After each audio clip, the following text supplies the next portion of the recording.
right, so we know Larry is here. And we have Mark White in for Cindy. Mark, are you on? Yes, I am. Hi, we're glad you could join us. Thank you. My pleasure. Let's see. Well, Jamie. Okay, I'm taking a quick roll call. Dr. Bledsoe, have you joined us? No, he's going to be joined by Zoom. I see Senator Bond. Senator Wallace, I thought I saw you. There you are. Thank you. Y'all's little squares move around every once in a while. And then Michelle, Representative Michelle Gray, we have you by phone. Okay, we'll watch for you. We'll watch for her shortly. And Secretary Key. He's on. He's visiting with the governor. Oh, okay. He'll join us here in just a minute. I think probably in person. And Dr. Bledsoe has arrived. So good. It looks like we have almost everyone here, and I'm sure that Representative Gray will be joining us shortly. Thank you, everybody, for joining us today for the CARES Act Steering Committee. This is our Wednesday meeting. Today's July the 8th. The last meeting we had was June 15th. It seems like a long time since we've all been together. So I have sent out the minutes yesterday. Does anyone have any questions or changes to the minutes? Motion to approve the minutes. Thank you. Second. Second. All right, all in favor of approval of the minutes? Aye. Aye. Thank you. Aye. Any opposed? Thank you. The minutes have been approved. We have two proposals on our agenda today. One from the Department of Health and one from the Department of Commerce. So we can start with the Department of Health. We've got Dr. Smith and Stephanie Williams in the room together. So I'll turn the floor over to you. Oh. Thank you. It's good to be here. Sorry we're coming back with a second request, but this is very, very similar to the earlier request we had to support our efforts in contact tracing. I'm going to give a few introductory remarks, then turn it over to Stephanie to give you more details. When we put forth our initial proposal, it was really geared towards the assumption that we would have an active caseload of about 1,000. Well, unfortunately, at this point, we're up at over 5,000 active cases, and so we know that although the 350 new contact tracing staff will be a big help, it is not going to be sufficient for what we anticipate our need to be. And so together with the governor, in consultation with him, we have proposed basically doubling that, which still may not be adequate, but we are becoming more efficient in our operations, and so we don't want to ask for more than we need, but clearly what we have is not adequate to what we're seeing in terms of the epidemiology. And I'd like to turn over to Stephanie to give some of the details. As Dr. Smith said, we're in the process of moving forward with the plan that we outlined to the committee that was approved to hire the first contact tracing vendor that will add 350 individuals to assist with those efforts. We are now actually moving forward with the process to select a second vendor to double that capacity, so another 350. And that along with the first vendor and the staff that we have already doing contact tracing through the Department of Health and partner agencies will bring us to over 1,000 contact tracers. Additionally, we are looking to increase capacity for case investigation. The case investigation piece is the clinical encounter and initial interview with the positive patient, and then once that's completed, then the contact tracing begins. Those encounters are typically done by nurses, and so we are interested in utilizing these two vendors to bring on additional nursing staff for the period of time that they're needed to assist with case investigation. So the proposal that you have today basically reflects the addition of a second vendor and contact tracing or contact investigation being added to both of those vendor contracts. Then also we've added sort of a contingency for potentially a third contact tracing entity if that is needed as we move into August and September and anticipate a potential return to school, return to campus for both K-12 and higher ed. So that's what's covered in the budget. The total combined cost for all of the activities that I've described is $38,400,000, and the initial award that we received from CARES was $22,400,000. So we're asking for an additional allocation from the CARES committee of $16 million to make up the difference. And I'd be happy to take any questions. I'm sure Dr. Smith would too. Thank you very much. I appreciate that. Good information. So the proposal for today is for an additional $16 million. Does anyone have any questions? No? No questions at all? Elizabeth, this is Larry Walther. Hi, go ahead. Just one comment. We would suggest that we do seek appropriations through ALC week after next, just to be on the safe side. Thank you. I appreciate that. And then I had a question. So Go ahead, Senator Bond. So when we approved the 22 million, that was for 350 contact tracers. And so the first question is, have those 350 been hired yet? Or are we just getting to the point where we're hiring those 350? Yes, sir. We're initiating the first contract and adding the 350. That contract's actually been finalized and they start work this week. All right. Have they hired on the 350 though already? I think there's a lot of. They're in the process of hiring contact tracers now, and so they have a website up and active. It's GDIT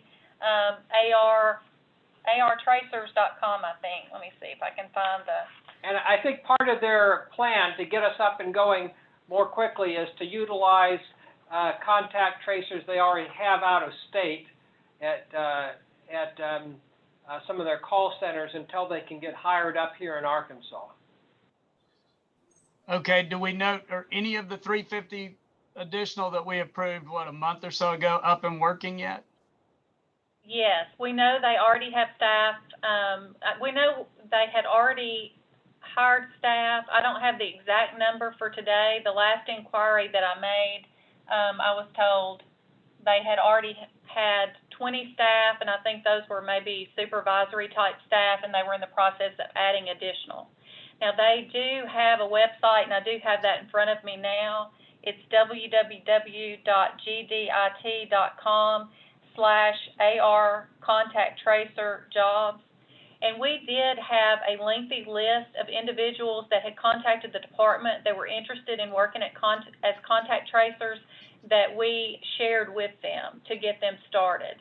And then I know I mentioned it yesterday in the press briefing, and I had 3 emails by the time I got back to the office saying I'm interested in being a contact tracer. So I had at least one person call back and say that they've already been contacted by General Dynamics in the process of being evaluated. Do we have any requirements in this contract that they have these people hired up by a certain date? So we can assure the public out there that when are we going to have 350 on? Do we know, or Yes, is sir. that a requirement? They do. They have a requirement for getting the staff hired and up and working, and they have reporting timelines that they have to meet as a condition for both getting up and rolling, and then also the activities of doing the actual tracing. Do we know what that deadline is? I have their contract here. I'm not sure if I can find it that quick for you. And also hold down my, my space bar to talk, as we've now realized today that we have to do when we do it in this room. You You can can hand it provide- over to me. You can provide that later to me. I think the public's out there, you know, that I think y'all have heard it. There's a lot of concern that we're behind on contact tracing. And, you know, the committee recommended approval for that 350. Now we're recommending approval for an additional 350. So just two more questions. Initially, when the proposal came in for the 350, the first 350, I think that y'all told us that there were about 240 people within the department who were doing contract tracing now, and that they were going to return to their old jobs. It's my understanding from the press conferences, those 240 of employees and volunteers will continue. Is that still correct or no? Yes. Now, where we are right now is we have about 88 of our own staff who are doing this work, but we also have about 270 partners. These are from organizations, AFMC, Blue Cross Blue Shield, several others. They're free to us, but they're not volunteers because they're employees of these partner organizations. So altogether, we have a little over 350 who are functioning in that role. Now, how long we'll have the 270, you know, that's up to our partners. And eventually, some of those 88 that we have of our staff, we do want to move back to what they were doing before. But we will keep them doing this work as long as it's needed. Okay, last couple of follow-ups. One is, and you can give me the deadline for the next 350. I assume that if we approve the next 350, there'll be a deadline to get them up and running.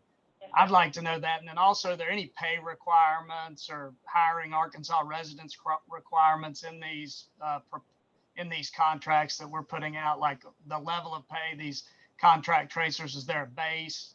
And is there any requirement that we try and hire some Arkansas folks? Senator Bond, let me look those things up and give you precise answers, because honestly, I'm not sure if there's a requirement on the level of salary, and I'm not sure of the exact wording on any preference that might be given for hiring Arkansas staff. Well, we did reach out to the candidates for this, for the top candidates, to ask them, and from General Dynamics, we got a written assurance that although they would initially start with some of their out-of-state staff to get them up and running, that they had already started the process of recruitment, and it was their intention to hire Arkansas staff. For the second contract, we have put that as a priority, that we want these to be Arkansans. We wanted to go with the quickest option because we need these folks as quickly as possible, and with the assurance in writing that they would eventually get to primarily Arkansans. But for the second one, you know, we want to make sure that as many of these are Arkansans as absolutely possible. All right. Yeah, if you could give me that information, I'm for the proposal and want to get it up and running as quick as possible. So thank you. Thank you, Senator Bond. I heard another voice. Someone else have a question? Senator Irvin. Yes, ma'am. Please go ahead. Go ahead. Thank you. So this is Missy Irvin. So my question is, the initial award was at $22,434,047. So that $22 million was the initial award for the first contractor. Is that correct, for 350? It actually was for the activity. We weren't sure exactly of the pricing on the contractor, and at the time that we made the initial proposal, we were still undecided. We were considering doing it by hiring staff at the department instead of using a contract vendor. So it was an estimate of what it might cost to do that work. It wasn't exact. It was an estimate.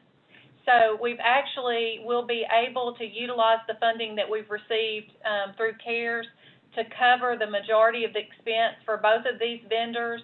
Then the addition of contact investigators for both of the contracts, and then potentially a third vendor to help in the a little in the next month or two if we see that that's needed.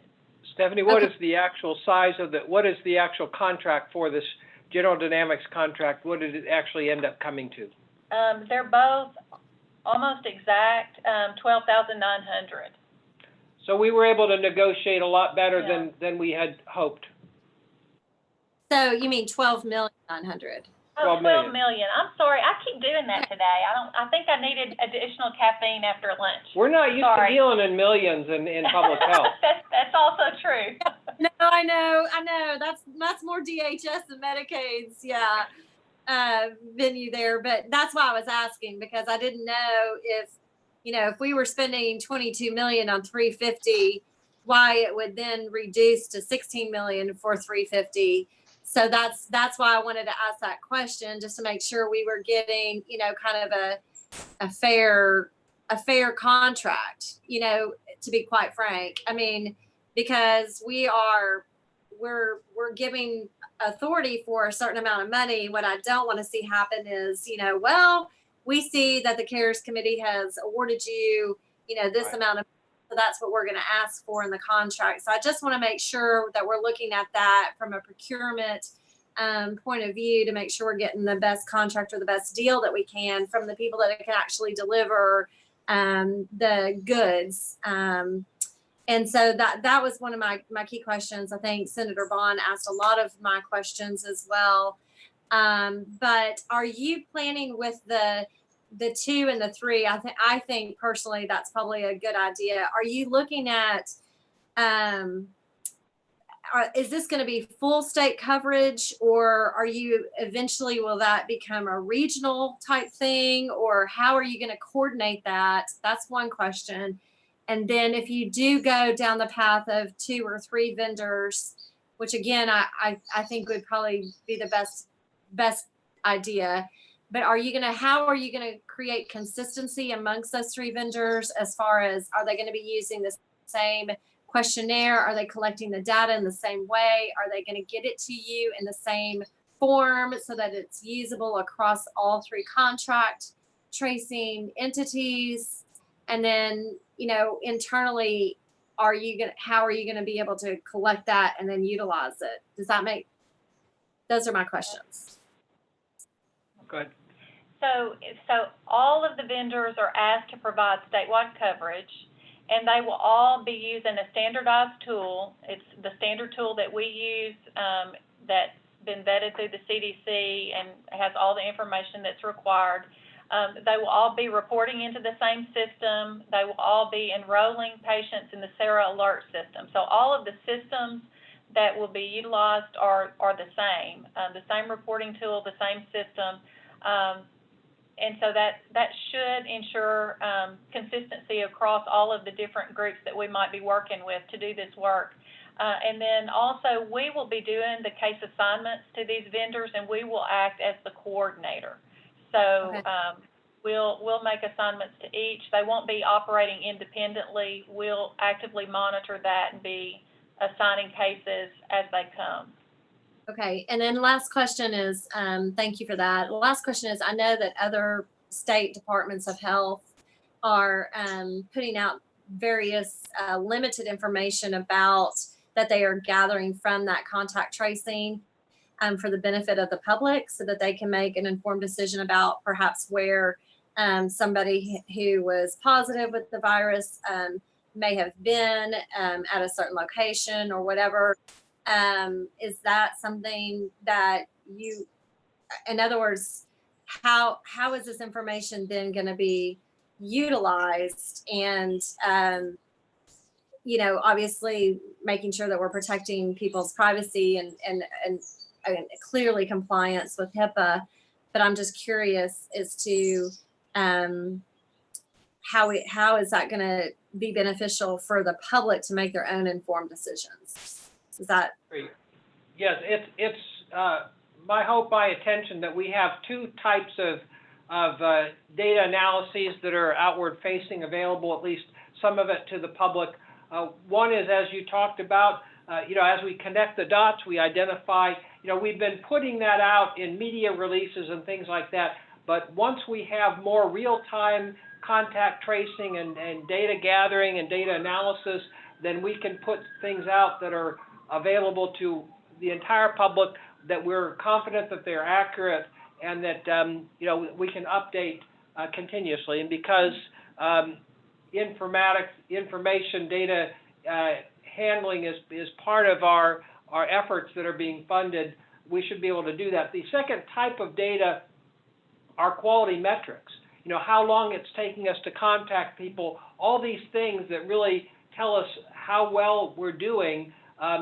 We want to have that as a dashboard. Washington, D.C. is a good example of an outward-facing dashboard where they have that information. I'd like for us to get there. We got to catch up, and we got to have the people doing the work, for that to be meaningful. But then we can have some targets. What are our targets for quality improvement, and then hold our vendors, accountable to meeting those targets. So those are the two types of outward-facing. But I know, I think it's Springfield, Missouri has. I'm not sure we'll get to that level, in terms of alerting the public. At some point it can be counterproductive, but we do want to make sure that we have given the public as much information as they can to protect themselves. Yeah, thank you. I appreciate those answers. I mean, I do think at some point, we have to put some information out there and let the public kind of be partners with us and help themselves, right? And they need information, but it needs to be we need to be responsible with the way that we put that information out. But I think it's important that we have that information available for people to make their own decisions and partner with us and to see how we're going to be able to collect that information and utilize it for the benefit of the people of the state, I think is another important thing to just glean from the data and the information and how responsibly to use that. So thank you for that. I'm looking forward to kind of exploring that with y'all and what other states are doing as well. Thank you. Thank you. Does anyone else have any other questions? The only other thing I would say is just for comment is that we make sure and get a good, quick deadline in that second contract, and whatever preferences or encouragement we can have for these folks to have an Arkansas presence and hire Arkansas residents that's legal. I think we should make sure that's in this proposal when it goes out. So that's just my points there. Thank you. And I think you'll be pleased because we're already able to choose the second vendor from amongst the ones we've already evaluated. We should be able to hit the ground running, and I think you'll be pleased. We'll be able to make more aggressive deadlines, both for getting started and for Arkansas hires. Chairman Smith, I'll make a motion to accept the proposal. Thank you. Is there a second? Second. Okay, and we also have one from Representative Jean as well. Thank you. Any other discussion or questions on the motion? Thank you. All those in favor? Aye. Aye. Thank you. Any opposed? Okay, thank you. Department of Health motion has passed. Thank you, and thank you both for the good discussion. All right, very good. Okay, so our next proposal is from the Department of Commerce, and Secretary Mike Preston is here. I might ask, he's on Zoom. I might also ask that you provide us with a bit of good news that people may have already heard, but I wanted to go ahead and have you bring the information forward to the committee. Yeah, thank you, Chairman Smith, and appreciate your leadership and giving us some time on here for this. And some good news, related to the Ready for Business grants. We're pretty close to finalizing the last of those. And I can report that we'll be able to turn back $15 million to the CARES Steering Committee of funds that will not be able to utilize out of the 147.7. The rest of the funds were utilized and, in my opinion, really put to good use. And we can give a more detailed briefing on that maybe at the next meeting. We have more time, but wanted to share with that we'll have $15 million coming back to the CARE Steering Committee, as was discussed with when we presented this to get the appropriation approved, that any funds left over would go back to the CARE Steering Committee. So thank you for the time to share with that, and I'll dive right into the proposal that we're presenting today. So Commerce and AEDC is presenting this funding request from the Arkansas Support Network, Easter Seals of Arkansas, Friendship Community Care, and Goodwill. This essentially is what we're looking to do is a PPP for the developmental disability providers in the state who were not included in the original PPP that was set forth by the federal government. These developmental disability providers are requesting forgivable loans utilizing CARES Act funds in the aggregate amount of $7,844,021. The providers have been negatively impacted by the economic effects of the COVID-19 pandemic, and because of their size, they were not eligible for loans under the SBA's Paycheck Protection Program, the PPP.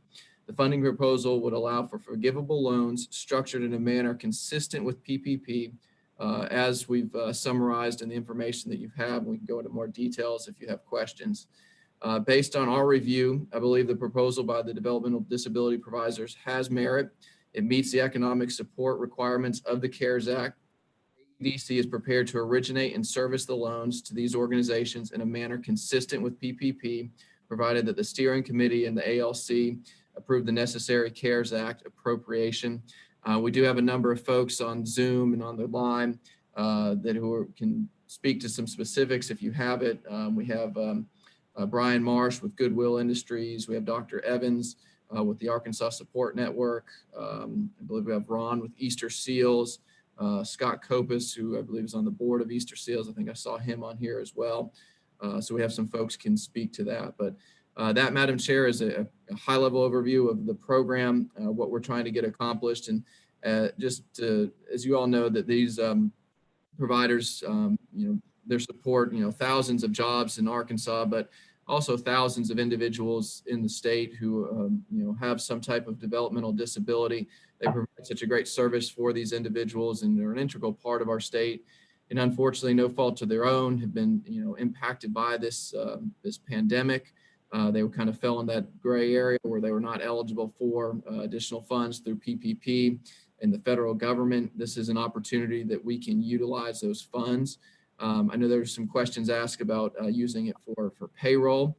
How does that the guidance from the Treasury support that? These are not state entities, so it's not filling a lost bucket or a lost hole. And as PPP, that is something that is qualified and covered under what that can be. So with that, Madam Chair, let me pause and see if there's any questions, and certainly would welcome anyone from the developmental disability providers from their network and their organizations to jump in and say anything as well, and hopefully answer some of the questions that we might have. Thank you, Secretary Preston. Do we have any questions?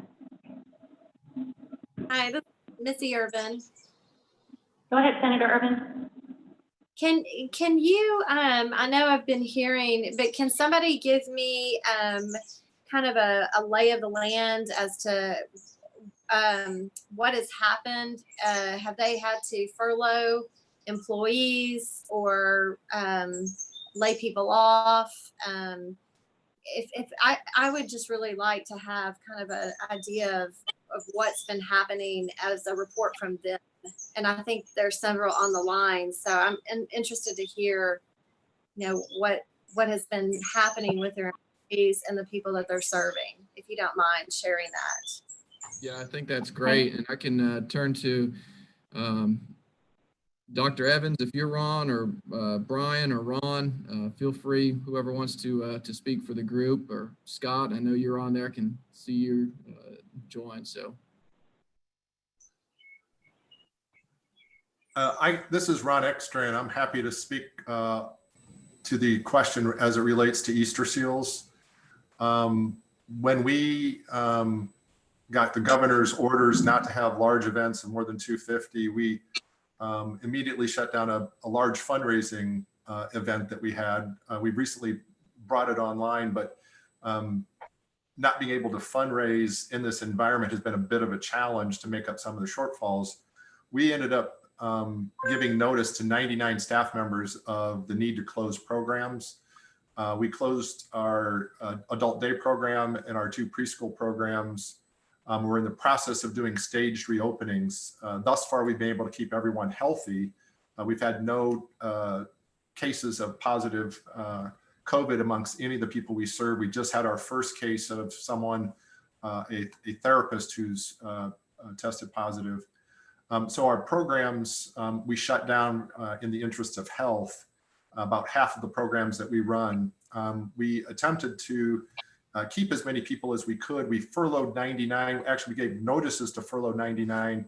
We ended up repositioning 30 people in other openings throughout the organization. And of those 69 we ended up furloughing, we brought back about 45 to 50 of them. We did lose a few who wound up resigning because of fears about being exposed. We chose furlough versus layoff in order to continue to pay for their health benefits. Our idea was that we would get to the other side of COVID and start bringing people back, but we didn't want them to lose their benefits, their seniority. People have been very flexible, and the folks that we serve are some of the most vulnerable citizens, as you know, in the state. People with IDD tend to also be more susceptible to getting sick. So it's been a challenge acquiring PPE and keeping people safe. So from our perspective, we've prioritized number one, health and safety of staff and the people we serve, and secondly, trying to preserve jobs. And we thought the furlough route was the best way for us to do that. So that's the story here at Easter Seals. I'll let Brian speak to Goodwill and Cindy speak to Friendship. Thank you.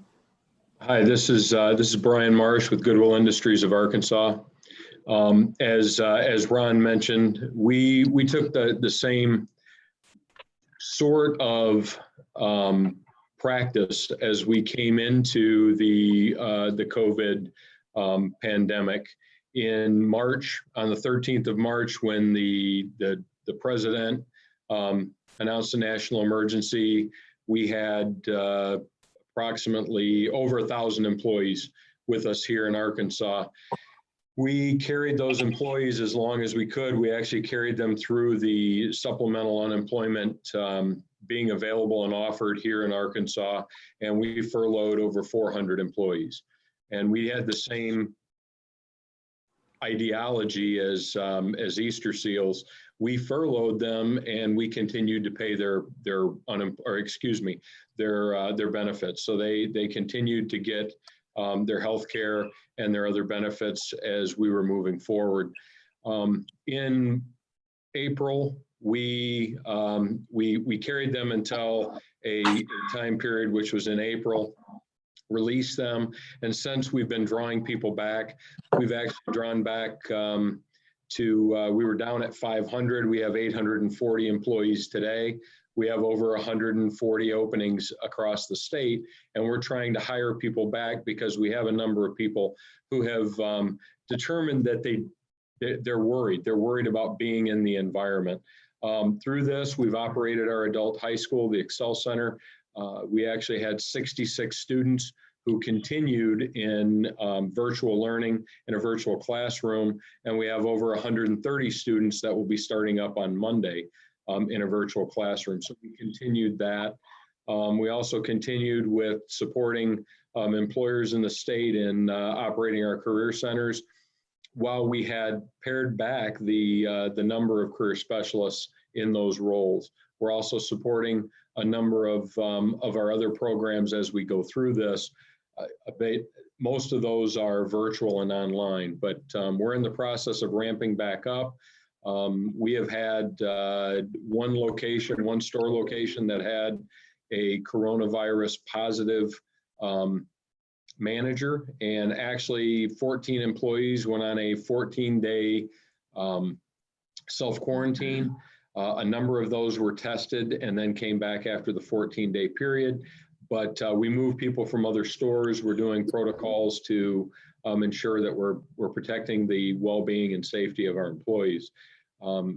It really is to offset a number of the costs that we have. One of the costs that we do have is we are self-funded like a number of the other nonprofits in unemployment insurance. So that is a very high cost for us as we move through this pandemic and we work to employ our Kansans. Thank you. Thank you. This is Cindy. Okay. Go ahead, Cindy. Okay, this is Cindy Mahan. Do you want me to go ahead and tell you kind of what happened with us? That'd be great. Okay. I would appreciate it. I think it's information that we need to know for sure. Yeah. Thank you, Cindy. Yes, you're more than welcome. Actually, we were getting ready to start spring break, and there was a breakout from another provider in Bryant. And in fact, there were 2 preschools that I think had some kind of an infection. And so we decided immediately that we had to also be cognizant of the fact that there really was a pandemic and that it really was going to affect us. I'm not so sure at the time that we faced everything that we were going to have to do. And so we immediately closed within the next 8 to 10 days, 17 different sites. We have 9 preschools. We have 7 adult day programs, and we started closing all of those. We furloughed close to 450 employees. And again, we also continue to pay all their health insurance and worked with them a lot with all kinds of mental health information, just with the fact that they were then, they were home, and trying to work with them to ensure that they would come back. We now have, brought back we have 150 people left. We also worked diligently with all of our insurance companies, with all of our leased areas, trying to cut our rents. And we were successful with some of them. We could not continue to buy the vehicles we needed. Again, we also had to cut our fundraisers. We were not able at the time, of course, to be able to give our individuals, we had just given a minimum wage increase. And so that at least had helped a few people, but of course we could not do that for everybody else. We also were in the midst of trying to get ABAs into our programs and RBTs, the registered behavioral therapists, because of the demand for autism. We had to close all of those areas. We also closed down about 5 mental health clinics, and we put all of those individuals, all those therapists on production of about 30 to 40%. We have 11 sites of residential, and we had to make sure that those individuals had plenty of care. So we had to add staff. We brought some staff back to assure that they were safe. And everything that we did, of course, was just the fact that we were really, really afraid that this vulnerable population would be affected. We've had several outbreaks, a lot in residential. We have not had them in our long-term care facility, and we have not had them in our group homes. No, we did have one at our group home that an employee came in and was positive, but we put all the PPE equipment on them, the 95 masks. Everybody was quarantined there for 14 days. We continue to have outbreaks. We continue to have lots of training programs. So we have kept everybody safe. We just tested 80 individuals, and we luckily, throughout all of these intermediate care facilities, we did not have one positive. We have lots of protocol, from children not even we take their shoes off before they come in. We put clean clothes on them. We have a change of clothing in all of our sites. We have also furloughed our PT, speech, and OTs primarily that were PRN. We have not brought all of them back primarily because of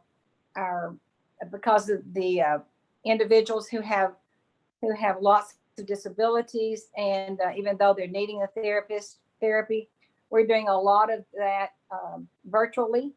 We're also going in the homes and meeting the needs of the families, and we're taking food in. We're doing everything that we can to assure that they're safe and that they have the contacts they need.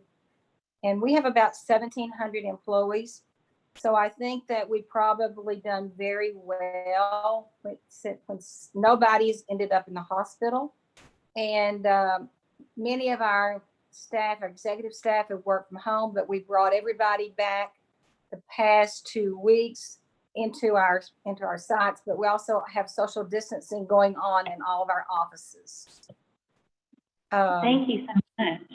That's very helpful information. I know we do have a question. Representative Michelle Gray is on the phone. I think she was having just some problems with the Zoom. I think she had a question. If you would like to go ahead, Representative Gray. Yes, thank you. My question, I support and I understand the needs and what all you guys have been through. I think we've seen it throughout all of healthcare. I guess my question may be for Larry Walther, in that in the past, what we've said is this could not replace lost revenue, and that's what we've done with the other healthcare institutions. It's what we've said with cities and counties, which, we might consider them extensions of state agencies, as that's what Secretary Preston said, that these are not state agencies, so they would qualify. I guess my question would be, what about consistency? If we're not allowing other entities to use this money for payroll purposes, what makes it okay for these entities to use it? I guess from our perspective, we're looking at this as a extension of the PPP program. And so these are the same rules and it's applicable in the same manner that PPP was done, is my understanding. Okay, well, and that's, I guess my next question would be, could we not take everyone that we've approved so far and change theirs to PPP, because they've all been told that they couldn't replace payroll, and that it had to be for direct COVID-related expenses, not the indirect lost revenue expenses? Well, I guess I would defer to Mike, because this is we're looking at this from a business perspective, and this is the excuse me just a minute. This is being applied in the same manner that we've done the PPP, and so we feel like it's consistent. And I guess we'd have to address each one on a case-by-case basis. Mike, what would you think? Yeah, I think I agree, Larry, and I think that's a good point, that we're looking at this on, the economics of it and the economic impact, and that's why I think we were asked to look at it from an AEDC perspective, and what does it mean, and we're looking at it in terms of, obviously the need is there for the individuals who are being served, but certainly the employees of these organizations number in the hundreds. Obviously, each of them are above 500 each, so you're looking at thousands of employees in the state. Based on that, we're seeing this to be an economic need through the CARES Act that's going to be covered on an indirect impact that happened to them, and this is going to help them kind of bridge that gap going forward. Not necessarily to make up for those lost revenues or lost payroll, but to ensure that they have the funds that they needed in place. And I think you've heard from each of them on, how a lot of their traditional means through some fundraising has been impacted. They're not able to do so. Been able to figure out ways to manage to get to this point. We want to be able to make sure that they continue to move forward. Yeah, and I appreciate that response, and I know, I've worked for a hospital full time, and that the hospital side has had the same impact and the same layoffs and the same furloughs, and we're told that they could not use any funding for payroll unless it was directly related to COVID. I'm big on consistency and making sure that we apply the same standards across everyone who makes a request. And I think, most hospitals in the state had more than 500 employees and didn't qualify for the PPP either. And I think we opened Pandora's box to every industry in Arkansas that had over 500 employees to apply for this money. So I'm not sure how I'm going to vote. I do understand they need the money, but I also understand that we're applying the rules differently across different sectors. Representative Gray, That's all I had to say. Thank you. I'm sorry, I didn't mean to interrupt you. Representative Gray, this is Larry No, I'm Walther done. again. The hospitals had other sources of funding, some major sources from other sources. And so that was addressed in another area of the legislation that came out of Washington, D.C. Yeah, but they still weren't allowed to apply for the PPP loans, the same as any business over 500 employees. So I was just addressing consistency and making sure that we apply the same rules to everyone, at least moving forward across the board. I apologize. This is Sayard Evans with Arkansas Support Network. I was called in earlier and my line was muted when I joined, so I wasn't able to speak earlier. I would like to just share a little bit about ASN's situation because it is different than some of the other providers. One of the things that we've learned through this process is that DD providers are very diverse and very vast. And for us, we have not furloughed employees. We do not have employees that have been put out of work. We have increased overtime. We have increased sick leave and paid time off in order to keep people who have potentially been exposed, to keep them safe and trying not to spread potential contamination. And we have a number of people that we support. We are a Medicaid waiver service provider. So we don't have facilities or group settings. We support people one-on-one in their homes throughout the entire state. And we have about 800 people that work for us doing that. And we've had a number of people that have been positive. We've had employees that have had to quarantine in place with people. And for us, that's an hourly reimbursement requirement as an employer with a fixed Medicaid reimbursement that does not give us any additional ability to meet those needs and keep those folks safe. And with DD providers, we as a group are unique in that we are Medicaid reimbursed primarily. There are very few of us that have, outside of the small percentage of fundraising that goes into our budgets, a lot of options. DD services are not covered under traditional insurance. And so this is our income stream. This is what we have to work with. But the costs of being able to keep people safe and to keep people working and to keep our workforce, which is already a vulnerable workforce, have hit us hard through this COVID pandemic. And as all of my colleagues have said, even those of us that have experienced positives, we've been able to support a system that if those supports weren't in place, not only would people be very negatively impacted, but our communities would be very negatively impacted.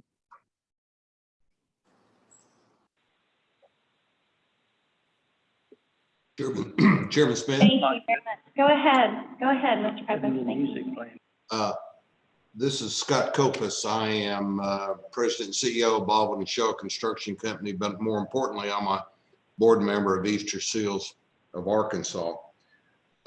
We took this approach of the idea of a PPP program because we felt like it might be more appropriate. We didn't qualify, obviously, for the federal PPP program, and we didn't qualify for any Medicaid waiver program that was not approved in the state, that was approved in other states. So we truly fell in a black hole. Now, to make a point, we serve over 22,000, the four of us that are asking for this, over 22,000 developmentally disabled citizens of the state of Arkansas. The majority of our income comes from the Medicaid program in the state. and the federal program. We had to continue to serve the people and their, and if you count the families that we're also serving, then it's the number's a lot higher than that. But we had to keep the majority of our people there because some, or many of them, still continue to require to get services. Even though, for example, if you had a room of 10, you might have 5 there, you still have to have that employee there. And the other point that I wanted to make is we're just at this point trying to stay, well, we were hoping that this would turn around in the latter part of the summer, but it doesn't appear to be going that direction. We are not asking for what we could have asked for under a PPP program. We could have asked for nearly $18 million, and we're not. We're asking for 7.8 because we didn't feel like that was appropriate. We're not trying to supplement lost income. We're trying to keep the people that are continuing to work and serving whatever amount of disabled citizens that do come to take advantage of our services to take care of them. It's not about replacing income, that's lost. It's about taking care of Arkansas citizens, and we fall in a black hole. We are not a state agency, but we rely on that funding to pay our employees and take care of those citizens. Thank you for your time. Thanks, Scott. And Chairman Smith, this is Mike again. And just to reemphasize the point, these organizations will have to certify that this is for ongoing needs, as Scott alluded to, and not for a replacement of revenue. So that's a good point. Thank you, Scott. This is Senator Missy Irvin. Can I ask a quick question on that number of 7 million? So that is really for your employees. Is there a port, like, is that strictly for employees, and is there an administration part of that? Or I think we need to be real specific about the ongoing, the use of the money, whether it's a PPP program, but specifically how it's going to be administered, and making sure that we're covering those essential things that need to be covered. If that can be answered, I would appreciate that, perhaps. Ron, do you want me to answer that, or do you want to answer that? Or yeah, I could answer that. The way we structured the proposal was that it's being used for payroll, any mortgage interest payments, rent payments, and utility payments, basically to keep the lights on and to keep operating. And for it to be forgivable, we have to spend at least 60% on payroll. Anyone making over a certain dollar amount is excluded from that. So they will do a comparison of where we were at before COVID and what is our employment level after. And if we're not at that certain level, then a certain percent will not be forgivable, and we'll have to pay it back over a 2-year period of time. Okay. So yeah, because I think the PPP program, it was only a certain amount, was like a capped amount, right, for anybody over that. So okay. I just wanted to see how y'all structure that. Thank you. And Senator, if you don't mind, Senator Irvin, by the way, good to see you. I haven't seen you. Good to see you, Scott. Great to see you. I'm still trying to get my water back up here for you.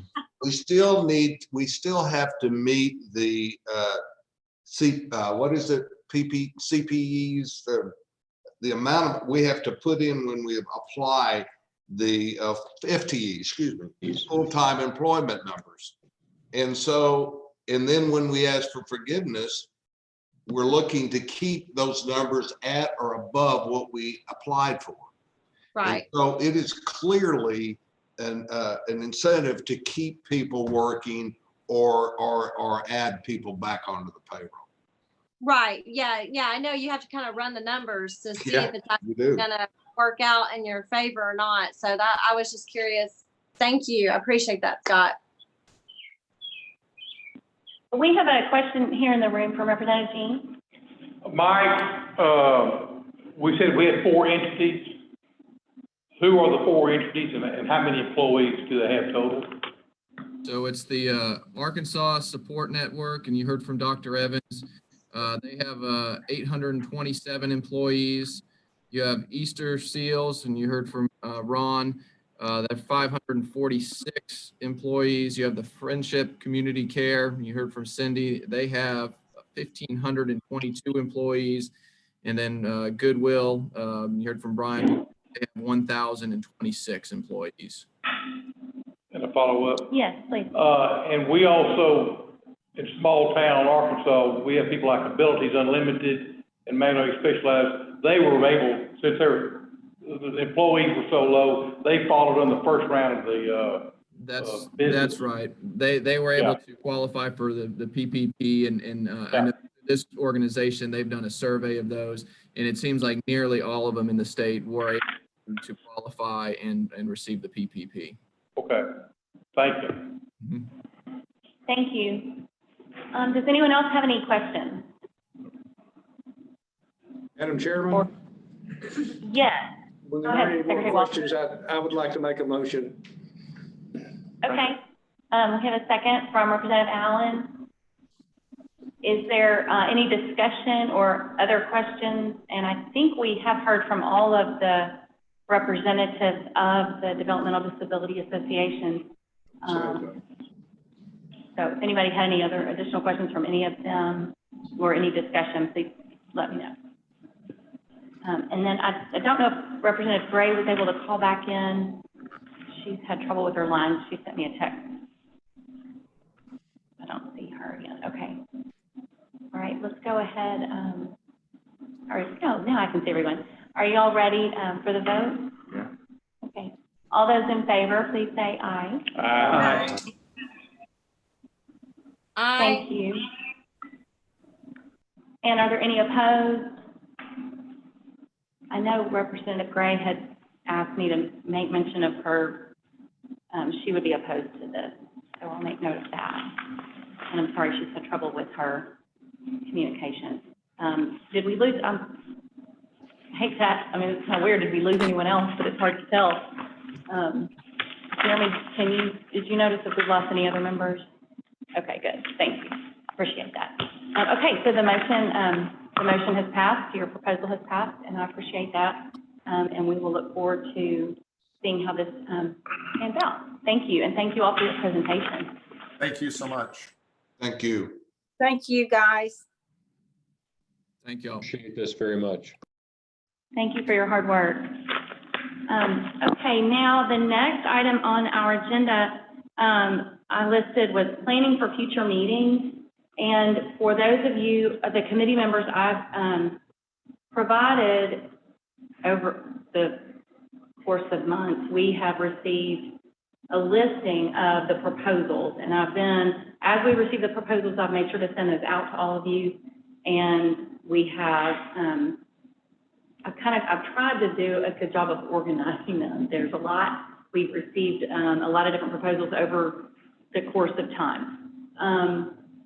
There are a number of proposals related to minority populations. We have some for specific areas, some for specific nationalities, and they all relate to, obviously, the COVID needs.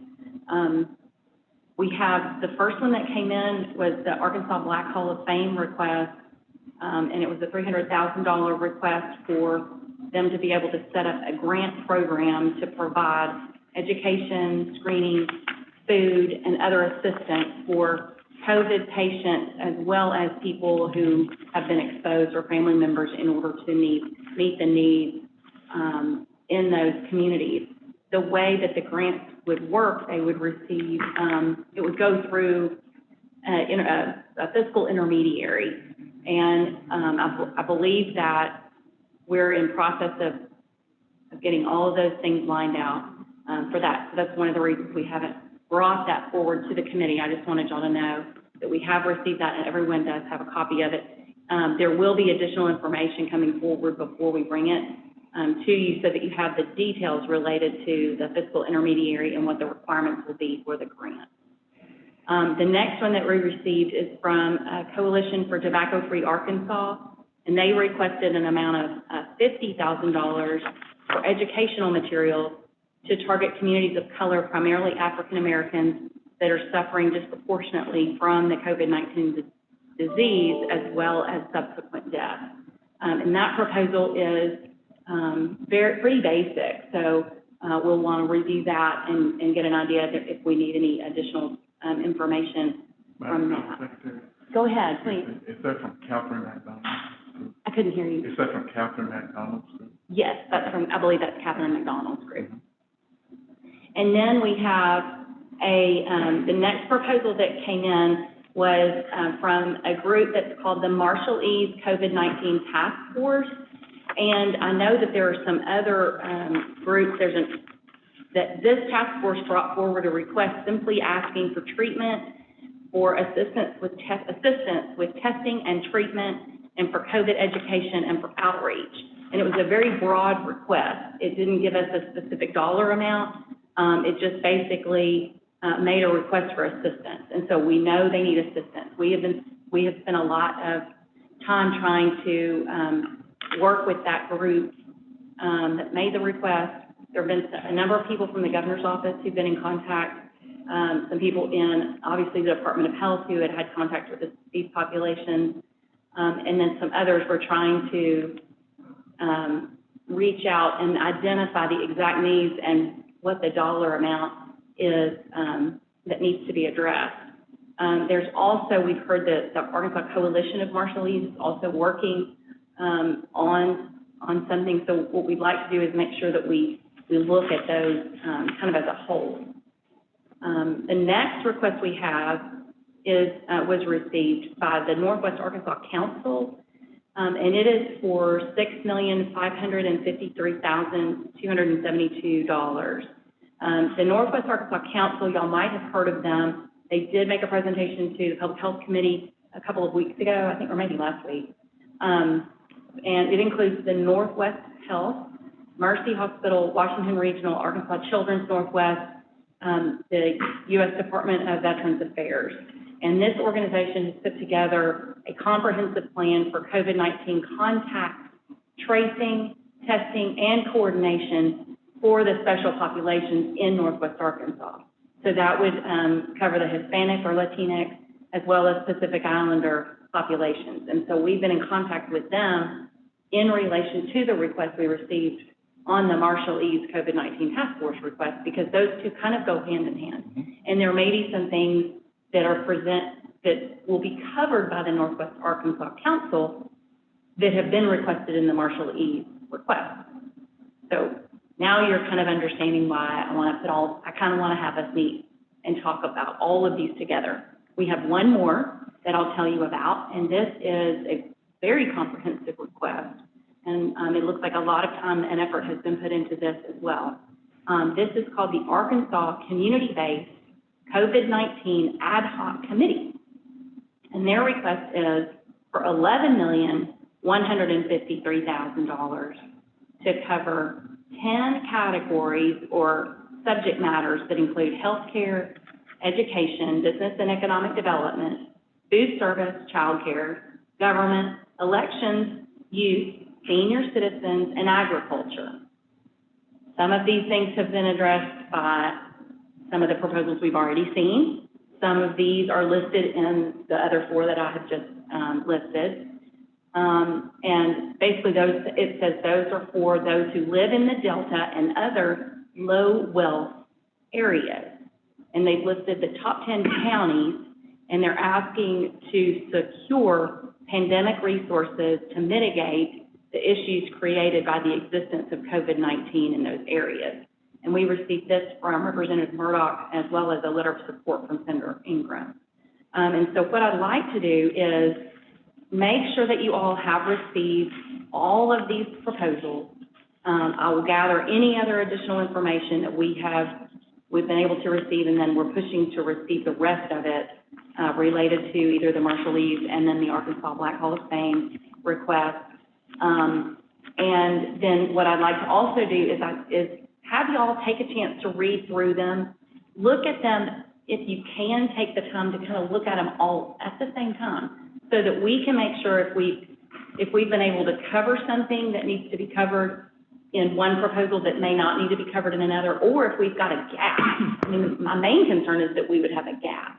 I think if we find that we have two proposals that cover the same thing, I think we can figure out a way to work that out, as can the entities that are making these requests. So with that, I was just going to bring that up and ask if y'all like that idea. If you think we would be ready to have that review, I don't know, as soon as next week, if we can, potentially we could get it. When are you gonna send that out to us? Well, everyone has received all 5 of these proposals that I have. I need additional information from the Arkansas Black Hall of Fame, but I'm happy to send them all out again as a package. Collectively. So that will. Go ahead. You want me to resend the package? I can send those tonight. Yes, I can send those out to everybody tonight. So then y'all can look at that. And then maybe what we could do is if you could respond back to me and let me know, we may not be ready to meet on them. You may not be ready to have the discussion next week. I'd also like to make sure that we invite the people that you'll need to hear from related to these requests, not only the people that you would like to hear from who can speak on behalf of the request as to what would be needed, but also if you have questions related to what was put together in the request, or how these things are going to be addressed. Does that make sense? Makes perfect sense. Okay. And I want to let y'all know that there are a number of people on the committee who've really been helping with these, and I wanted to say thank you to Representative Allen for helping with this and pushing these forward and meeting with a lot of the people who have worked hard to put these proposals together, and I appreciate that. And Dr. Bledsoe as well. I know he's been speaking with them, and of course the health department too. And Dr. Bledsoe, did you want to make a comment about this? Let me mute. Can you hear me okay, Secretary Smith? Yes, please go ahead. So I think we need to review these sooner rather than later for the main reason that a lot of these proposals are targeting at-risk communities. The one I've been most in contact with is the proposal from the Northwest Arkansas Council, and I spoke to them again this afternoon.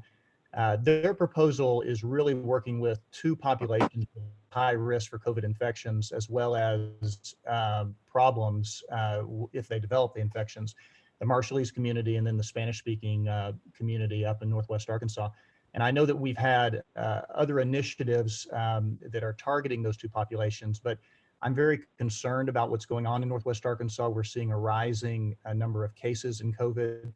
And then in addition to that, it's been shown very clearly that those 2 populations, if they were to develop COVID-19 infections, they have significantly higher risk of having worse infections because of the comorbidities, high level of diabetes, heart disease, things like that in those populations. And so I think it's important for us as a committee to put this on the accelerated track for at least reviewing, because with the high levels of cases we're seeing in Northwest Arkansas, with the risk of the Marshallese population and the Spanish-speaking populations up there, and their affiliation with the poultry industry, which is having some issues as well.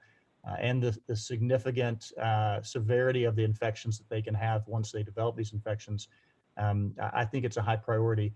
These populations are sometimes struggling with language barriers, with cultural issues, with access to healthcare and to healthcare education. And so I really would want the committee to do what we can to get these evaluated next week if possible, so that we can really address some of these issues, because I'm very worried about a worsening of the infections and the severity of the infections in these populations across the state, but particularly with the Marshallese and the Spanish-speaking in Northwest Arkansas. Thank you. Thank you very much. And we do have a question or a comment here in the room from Representative Jean. Please go ahead. Dr. Bledsoe, Lane Jean, Sevier County, DeQueen, high Hispanic population. Does anything that we're doing on the Northwest, will that help them or address any of their needs? Because they've had explosion in Sevier County? That's a great question. I think that they need to be included in this, whatever it is that we do.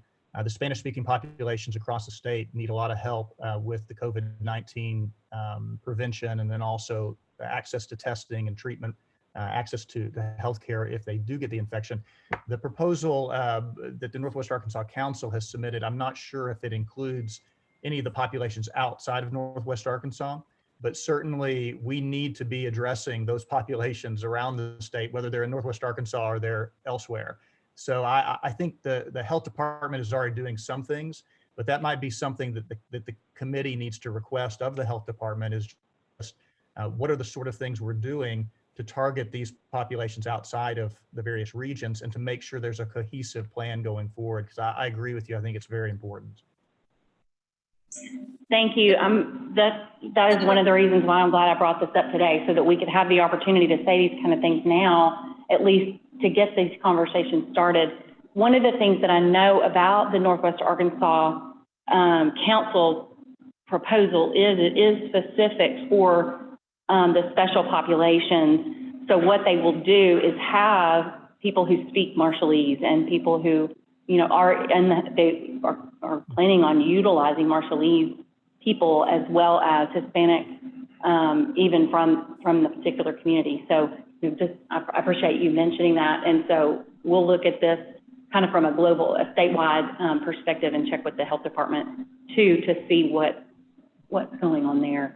And that is when we looked at the proposals that came in from the Coalition of Tobacco-Free Arkansas, as well as Arkansas Black Hall of Fame, a piece of those is to look at education across the state and to assist Arkansans across the state. And while the proposal comes from the Black Hall of Fame, they provide grants to a variety of, I mean, you don't have to be African American to receive the grant funding. So is there anyone? I have a question. Go ahead, Senator Irvin. Thank you, Secretary Smith. I mean, one of the things that, you know, concerns me is, I mean, you know, you start to, like, if you look at the Minority Health Commission, there's a lot of counties that are in the Delta, you know, that are very similar to, like, the Ozark National Forest region in those counties. The health disparities are the same, and the Arkansas Health Minority Commission highlights that all the time. And so you see a higher rate of comorbidities. You have a higher mortality rate in Fulton County and Izard County and Searcy County. Searcy County actually right now is the lowest per capita income per individual in the entire state. So I think I want to make sure, you know, I think we need to be consistent across the state. We need to help everybody as much as we can, you know. And what concerns me is, like, White River Health Systems had to reduce their by 25%. So they actually had to lay off primary care physicians, nurses, people in administration, you know, all the way, the whole spectrum. And so, you know, I just want to make sure that we understand what's going on across the state. So, you know, I want to say those perspectives because we need to look at this as statewide. And I feel a little uncomfortable when we start putting certain hospitals above other hospitals, when I know, you know, people are struggling and they are losing access to healthcare because of these hospitals that are in dire financial straits. Even though they've been able to receive federal money and federal funds and state funds, it still has not made them whole, and they still have had to lay doctors and nurses off. And those people have lost their jobs, and those patients have lost their access to that healthcare. So I think we just need to have a real strong conversation about this. But I'd also like the ability for us to review those presentations and have the ability to maybe type our questions first, or try to do something like that, because this is a That'd be lot. fine. this is kind of a lot to process between now and next week, in my opinion. That's just Okay. my, but maybe we can have like a process of trying to answer some questions that might help inform us, but also may get us down the road a little bit further before we get to that meeting. Does that make sense? It's just Yes, thank you. Well, I appreciate that. That's one of the reasons why I wanted to bring this forward. I was concerned about piecemeal review of one of these proposals at a time, and then getting to the point where we realize we've left a hole or we've missed something. So that was really one of the reasons why I wanted to do that. I think that Senator Wallace is wanting to ask a question. Senator Wallace, go ahead, please.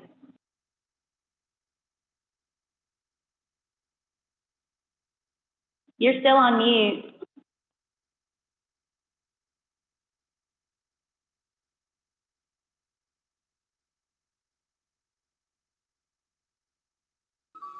Now, can you hear me? Yes, thank you. Wonderful, wonderful. Hey, listen, I just want to say I agree with exactly what Senator Irvin's saying.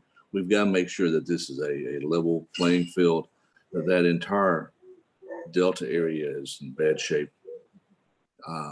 So let's look at this carefully before we go forward. Thank you. Thank you. Thank you very much. Senator Bond, go ahead. Oh, well, I was just going to say, back to the health department on our contract for contract tracers, we wanted to make sure we have Marshallese speakers and Spanish speakers maybe in those contracts, because I know we've had some concerns about not having enough, bilingual or different language speakers there, and that needs to be part of that.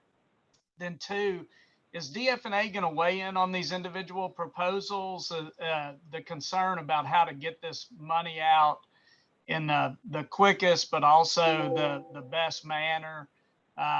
Do we want to consider giving some of the amounts of these requests to the counties for them to get it out, or cities? What's the best way for us to get this money to the areas of need that's fair, where it can be tracked, and maybe local people who know these organizations better than we do, some of them, can make those decisions closer to the ground level. I was just wondering if DFNA is going to weigh in on those, how to do this best.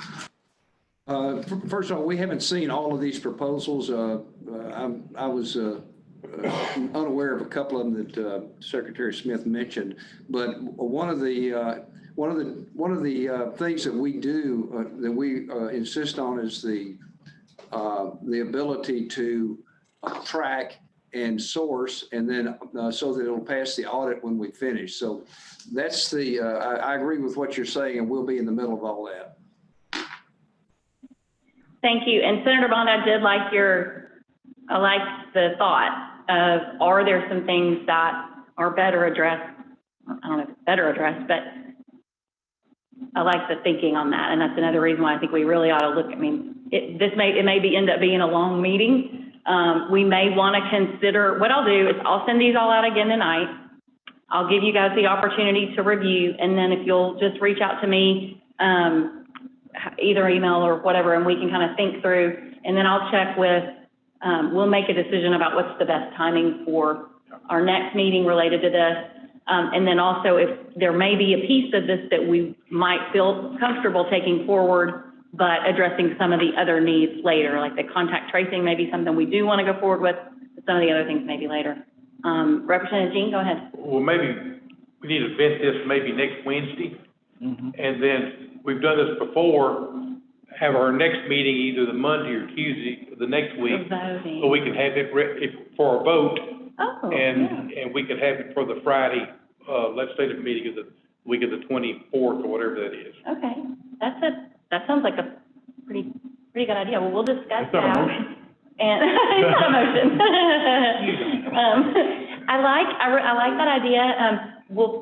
I might be speaking out of turn, but we might need your assistance with the legislative council, because we want to make sure that we follow their processes, and we do try to complete our work in a timely fashion so that we can get it to them we can get it to the governor. We'll get our recommendation. Obviously, we're making a recommendation to the governor then Well, I he just would, think it's a lot and then to pass look through. at Yes, and I not vote agree. on it the same day. Let's I agree. discuss it next Wednesday, and then whatever the chairman wants to do, either Monday or Tuesday, we could put it to a vote. I like that idea. Can I say one more thing? Okay. Secretary Smith? Please go ahead, Dr. Bledsoe. I like what Representative Jean, I like his proposal for discussion and then a vote afterwards. But I also wanted to say that I agree with Senator Bond. One of the things that makes the Marshallese population so difficult is because of the language barrier. And it's absolutely critical that we have people interacting with the Marshallese population that can speak the language, that know the culture, and that the population trusts. That's been one of the barriers for us helping with their healthcare in a variety of areas, but particularly with COVID-19. So, I agree with what Senator Bond is saying, and I know the committee is looking out for the good of all these populations that are difficult at times to get the care that they need to them. And I look forward to a broader discussion on it. But I just wanted to say thanks to Representative Jean and also Senator Bond for their comments. Thank you.